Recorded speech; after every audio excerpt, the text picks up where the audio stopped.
very critical time. I spent a lot of energy and a lot of effort trying to make sure that we are all on point with what God is doing in this season. A lot of times we don't even realize what season we're in as it relates to our spiritual growth.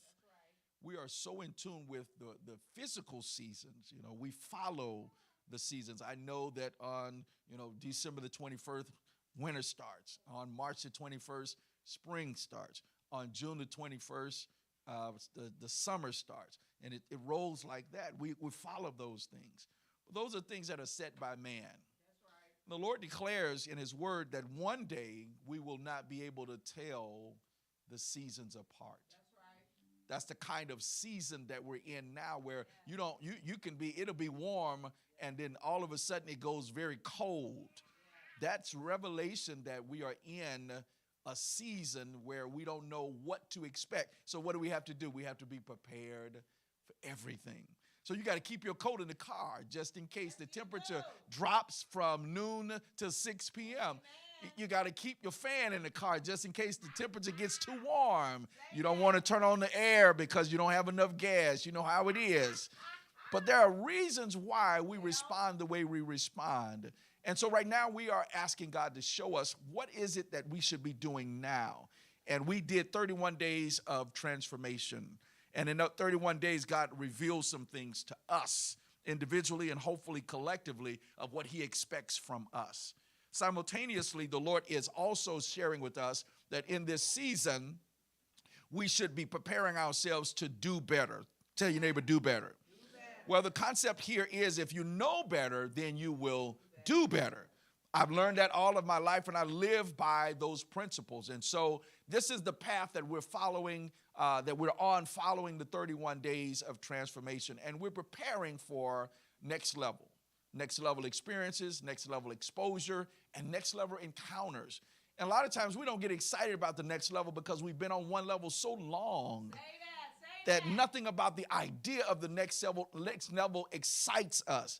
And it's just like this. I've been riding in this car so long that I don't even see myself in a new car.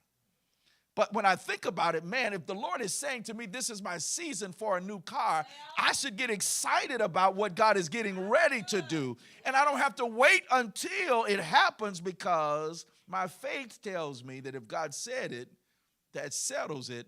I believe it.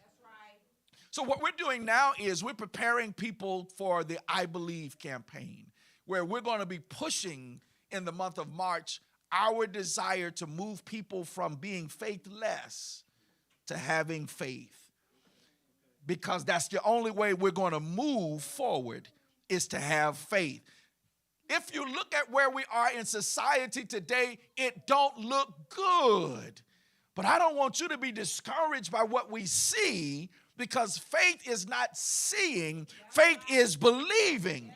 And if we, like the rest of the world, don't see God coming or don't believe that God is doing something amazing in the earthly realm, then we will stop pushing forward as if God is breaking down some of these strongholds that we've seen in our country and our nation.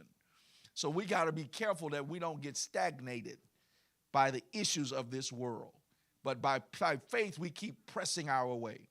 And so I thank God for what we're doing now. And so everything that we do from now until the end of March is going to be about pushing us forward. Yeah. Our sermons are going to be about pushing us forward, because I believe in my heart that at the next level, God is about to do some signs, miracles, and wonders. Yes, and if you're going to see them manifested in the earthly realm, if you're going to see them come to pass, and as God reveals it, if you're going to see it, then you have to have that one thing that allows you to see beyond the natural.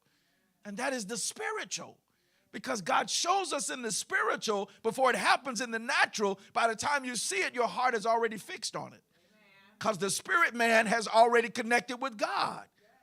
And so I believe, God, that these things are about to happen. And so we got to push. We got to push. We got to push. So we got to push in our Bible studies to make sure that people are connected. In our meditations, we got to make sure that people are connected. In our mission moments, we got to make sure that people are connected. Yes. Even through our evangelism efforts, we got to make sure that people are connected. And every worship experience should reflect, resemble, and represent God's divine strategy to move forward. That's the season that we're in, the season of moving forward. And so I am trusting God that this whole concept of transformation will take root. And for whatever reason God is doing this, he has shown us on multiple occasions in his word what transformation really means. If you remember now, the children of Israel did what? They wandered in the wilderness. Why? Because their minds were not transformed. Let me say that again. They wandered in the wilderness for 40 years because they refused to have a transformed mind. Likewise, even in the New Testament, as we roll into the New Testament, Jesus followed the same pattern. He worked to do what? To get them to think on a different level, because the kingdom of God had now come and they were still based in religion when God was calling for relationship. But in order for you to move to that level, your mind has to be transformed. And so I appreciate what God is saying now when he says that we need to be spiritually renewed in our minds. Our hearts need to be renewed. And most importantly, God is trying to make an impact on us now. Why? What will that do? When God makes an impact on your life, my brother, my sister, it changes everything. It changes your actions and your attitude. So who is that said, I got a new attitude? That is something that you don't just say. It should be reflected in how we live. That's it. I'm a new man. What does that look like? It's not about what I have on. People should see it in the fruit that I bear. That's what Jesus said. You shall know a tree by the fruit that it bears. And so I need to stop trying to impress people with my words. I simply just need to do something. Do something that's going to encourage them, that's going to inspire them, and what I do should reflect the God that I serve. Jesus said, how can you that are evil do good things? And how then you that are good allow yourself to be tripped up by evil things? That's what we need to know. I know a man by what he does, not just by what he says. And so one pastor said, if you don't want to judge a person, you don't have to. Just become a fruit inspector. If they say they are an apple tree, just look for apples on the ground. If you don't see no apples on the ground and you don't see no apples on the tree, then they might not be an apple tree. Here's the worst thing. If they say they're an apple tree and you see oranges on the ground, that simply means they have no idea who they are. And you got a lot of people that have no idea who they are. And you need to help them. Listen, bro, listen. I know you want to be an apple tree. But you is an orange tree. And if they argue with you about it, they fight with you, don't have to argue or fight. Just step back and just say, look on the ground. This is from you right here. See how simple that was? We ain't fighting about it. I ain't trying to contend with nobody. I'm just simply pointing out the obvious. So if we're going to be the church, if we're going to be the people of God, then the attributes and characteristics of God should be reflected in our actions. John wrote something that was very important for the church about love. He says, how can you say that you love a God that you've never seen? And hate your brother that you see every day. He said, John 4:7 says, for God is love, and everyone that loveth knoweth God. For he that loveth not knoweth not God, for God is love. So if I have a hard time loving people, and then I say I love God, John simply said it like this: you are a liar. Now that's hard, y'all. That's harsh, man. But that's how serious it is. See, the church has got to remember that we represent the kingdom of God, and God is serious. God is not schizophrenic. No, he's not. No, he's not. He is not one way today and one way tomorrow. God does not have bipolar. He is not trying to figure out who he is. God knows exactly who he is. In fact, he told Moses to tell them, I am that I am, because I know who I am. We need to know who we are in God. We need to know. Yes. So for these next few moments, I'm already 20 minutes past my time, but I'm so excited. I'm so excited. So excited. I want to talk to you from a very common and a simple subject.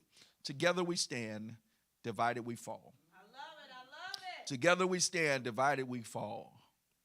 So as I was listening to the Holy Spirit in my meditation, and I try to steal away for a moment just to hear from God, because when you have subjects like this that is popular outside of the church, you want to make sure that people understand literally that whether they use it inside the church or outside of the church, it's divine and it's from God. Yes, it is. Yes, it is. The great John Dickens, over 2,600 years ago, he pointed to this very subject. Even the great Abraham Lincoln, the president of our nation, at one point in time used these words.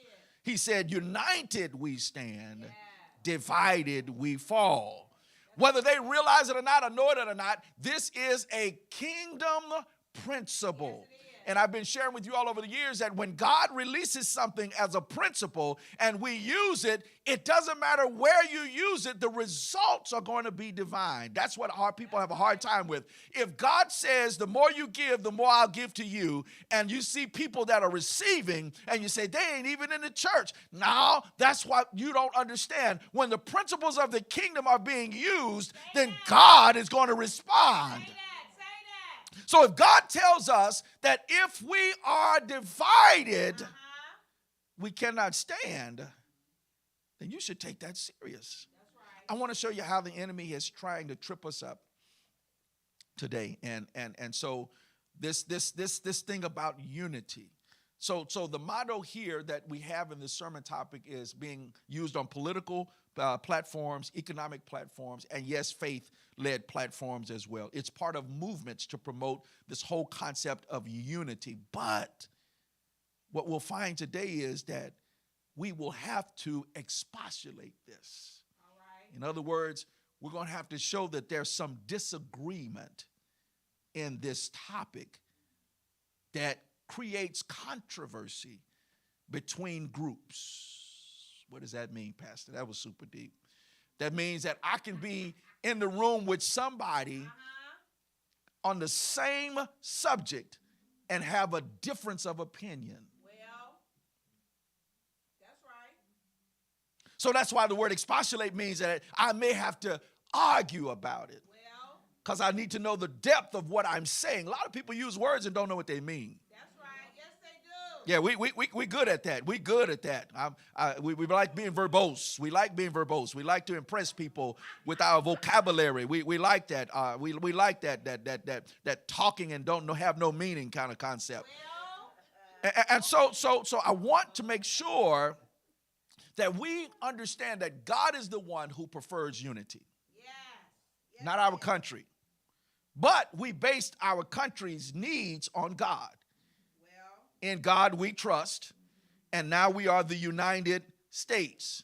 But we based it on an understanding that it's God that pulls us together, not our politics, not our economics, not our status. right. So if we leave God out of it, then we cannot really come together, because in our minds, by nature, we are the same in God's eyesight. But when you start to divide us, Well, talk about it. because the principle of the kingdom is that together we stand, Together. divided we fall. Together. Abraham Lincoln used that because he saw what was imminent. There was a civil war coming.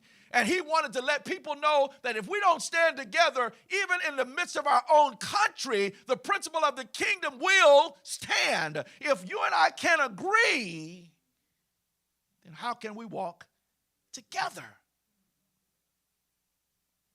Tell your neighbor it's a principle. It's a principle. So when I read Luke 11, I hear what Jesus is saying. And I appreciate the fact that this particular text is written in all three of the synoptic gospels. Matthew records it in Matthew 12. Mark records it as well as Luke. And we chose Luke's gospel simply because of the nature of where Luke placed it in his chronological presentation of the events that Jesus is participating in. And the reason why Luke is more vocal than Matthew and Mark is because Luke is writing to Theophilus, who is an individual who has accepted Christ, but he's still trying to figure out what's all involved in this thing. Because if I look at it from Matthew's perspective, it can get too religious. Because he's writing to the Jews, he's writing to those who are religious based. If I look at Mark's information comes from secondhand information. He is a companion of Peter and Paul, and he's listening as they're having conversations, and he simply documents it so that the audience that he's writing to will have a glimpse of who Jesus is. When Luke writes, he is specifically saying to this brother, I need for you to know that Christ is more than just an image. And the words that he speaks are more than just words. They become life. And when you use them, you need to know that your words have life. You can speak yourself into a blessing, and yes, sir, yes, ma'am, you can speak yourself out of one. Just by the words that you use out of your mouth. And here's another principle of the kingdom. Out of the heart, the mouth speaks. So I know that who I really am will be reflected in my conversation, which is why Paul says that we have to what? We have to change our conversation. Because my conversation has to change with my heart condition. I can be positive in my heart and positive things will come out of my mouth. But I cannot be negative in my heart and positive things come out of my mouth. Because the word says that blessings and cursings cannot come from the same mouth. Oh, God, I wish I had 15 extra minutes to help you understand that you're the reason why things happen the way they do. That's right. Because of what we say. I heard somebody say, I'm just sick of this job. It came out of your mouth. Shh, you don't say that. Because when the enemy hears that, he's going to leverage that. And he's going to start doing stuff that makes you ultimately walk away from what God has given you as a reason to supply your needs. You understand what I'm saying to you? I'm not going to say that. So let me keep walking. So as I was breaking this down, three things came up. The first thing you want to see is Jesus is sharing with us a very important reality. Say reality. When Jesus is working, he's doing what we should be doing. In verse number 14 and 15, he's showing us that there are people out there who are in fact being controlled and consumed by demons.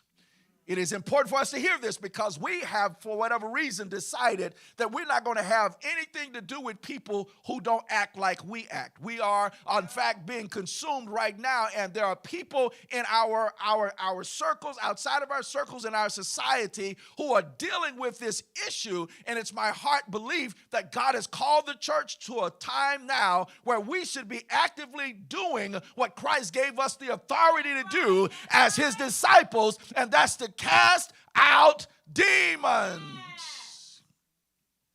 The most popular subject today in our society is mental illness. And my question for us is, what are we doing about it? When God has given us the authority to speak to certain things and to perform what what religious people call exorcists, we know that God has given us the authority to cast out. That's right. That's right. But we don't want to identify it as a demon because we don't want to offend anybody. Well, I'm glad I started to read for myself, and then it started to make sense. When I was growing up, I saw certain people, I was hanging out with certain people, I lived with certain people, and I didn't realize that they were dealing with some stuff.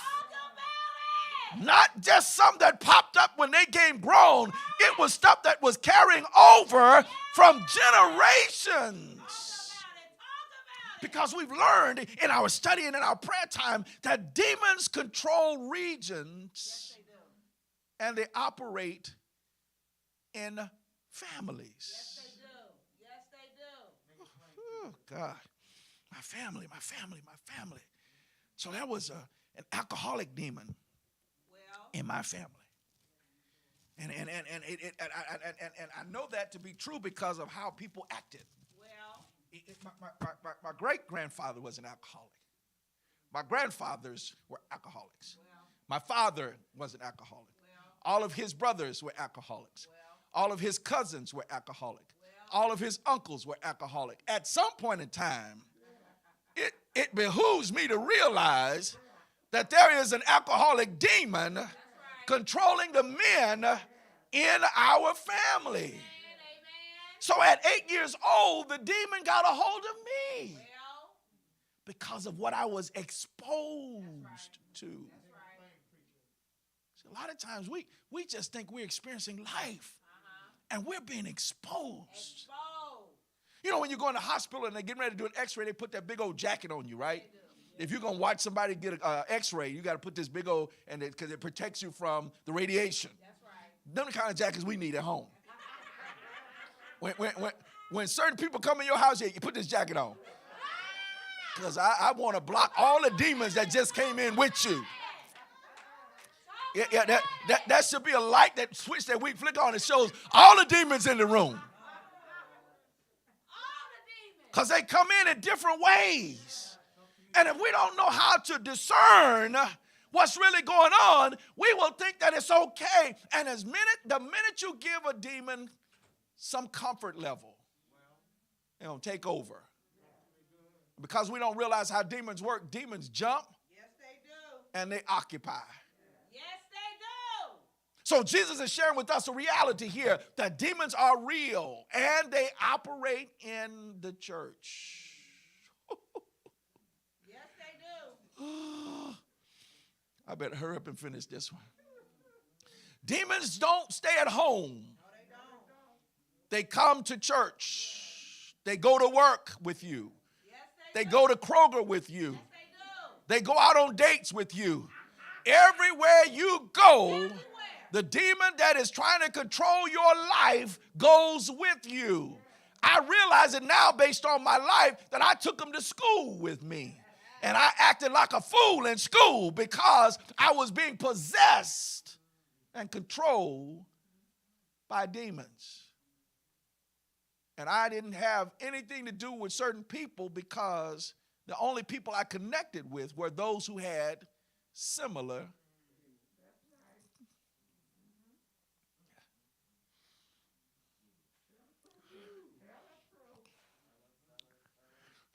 So what are we trying to find out here? That the enemy is working against us because we are not hip to the fact that demons are real. What is Jesus doing to set the tone here? The Bible says he's casting out a demon that has caused a man to become mute and unable to speak. You would think that once Jesus cast out the demon in the man, that the crowd would be excited. Watch the text. But because Jesus has cast out the demon, and they were more concerned about the idea rather than the actual healing of the man, they get upset because Jesus has helped this man that they probably have taken advantage of or used for gain. Oh, God, I wish I had. There are a lot of people who use your condition for personal gain. They tell you they want you to get better, but they really don't. Because if you got better, they wouldn't have a business.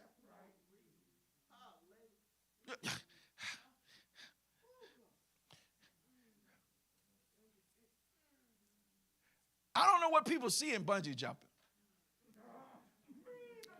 I was watching television the other day, and for whatever reason they was at the top of some mountain, and they jumped off the mountain. And immediately I thought, Lord, what in the world is that? And I say that we don't call that mental illness. We call that just being adventurous. But let me drop this in your spirit so you understand. If God wanted you to fly, I think God would have given you some kind of wings.